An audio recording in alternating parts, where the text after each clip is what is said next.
ভালো কাজ করছে যে জনগণ আবার তাকে ফিরে আনতে চাবে? আওয়ামী লীগ তো নিজের বাকশাল তৈরি করে নিজের শাল নিজেই নিয়েছে। বাংলাদেশের রাষ্ট্র ক্ষমতা কে চালাবে সেটা জনগণ ঠিক করতে পারত না, সেটা ভারত থেকে ঠিক করে দিত তো কারা বাংলাদেশের ক্ষমতায় আসবে।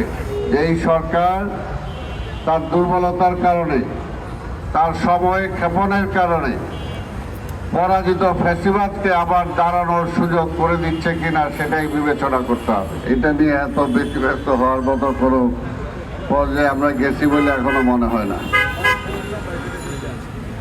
আওয়ামী লীগ কি বলবে? আওয়ামী লীগ কিসের জন্য আন্দোলন? শেখ হাসিনাকে ফিরে আনার জন্য? শেখ হাসিনা বাংলাদেশে এমন কি ভালো কাজ করছে যে জনগণ আবার তাকে ফিরে আনতে চাবে? আওয়ামী লীগ এমন কি ভালো কাজ করছে যে আবার আওয়ামী লীগের পক্ষে আন্দোলন হবে আর সে আন্দোলনে জনগণ যাবে? এই মাসের যে 25 তারিখ একটা দিন ছিল বাকশাল দিবস। আওয়ামী লীগ তো নিজের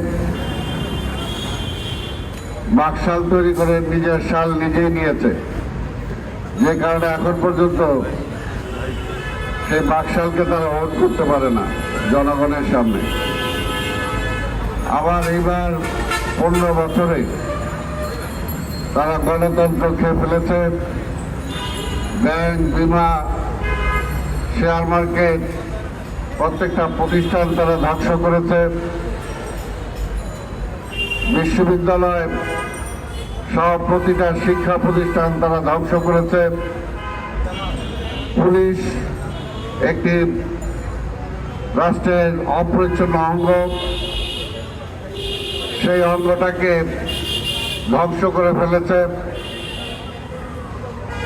সেনাবাহিনী, যে সেনাবাহিনী এই দেশের মুক্তিযুদ্ধের মধ্য দিয়ে গড়ে উঠেছে, সেই সেনাবাহিনীর প্রধানকে তারা আমরা দেখেছি কিভাবে দুর্নীতিবাজ বানিয়েছে। রাজনীতিবিদদেরকে চরিত্র হনন করেছে। সুরঞ্জিত সেনগুপ্তর মতো লোক, তাকে কালো বিড়াল বানিয়ে তারা ছেড়েছে। রাশেদ খান মেনন এখনো আওয়ামী লীগের শরিক হিসাবে জেলখানায় আছে। আওয়ামী লীগ এমন কি ভালো কাজ করছে যে জনগণ আওয়ামী লীগের পক্ষে আবার যাবে?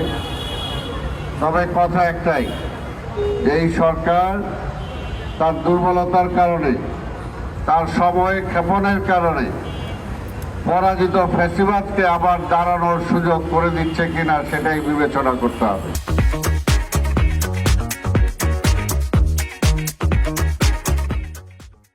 কারণ আমরা জানি যে দীর্ঘ 15 বছর আমরা লড়াই করেছি কিসের জন্য? একটা ভোটের জন্য, যে ভোটের অধিকার আওয়ামী লীগ কেড়ে নিয়েছিল। কি বলতো আওয়ামী লীগ? যে ভোট দিব কিসের জন্য? ওই তারেক আইসা দেশ চালাবে এটার জন্য। শেখ হাসিনা তো পরিষ্কার বলছে, ও যে আগে ভোট চান না উন্নয়ন চান।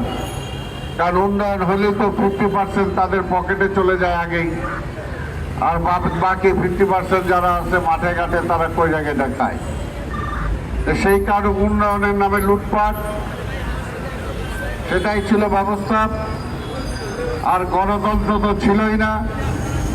বাংলাদেশের রাষ্ট্র ক্ষমতা কে চালাবে সেটা জনগণ ঠিক করতে পারত না, সেটা ভারত থেকে ঠিক করে দিত তো কারা বাংলাদেশের ক্ষমতায় আসবে। এই তো ছিল অবস্থা। সেই কারণেই 15 বছর আমরা লড়াই করেছি সেই ভোটের অধিকার।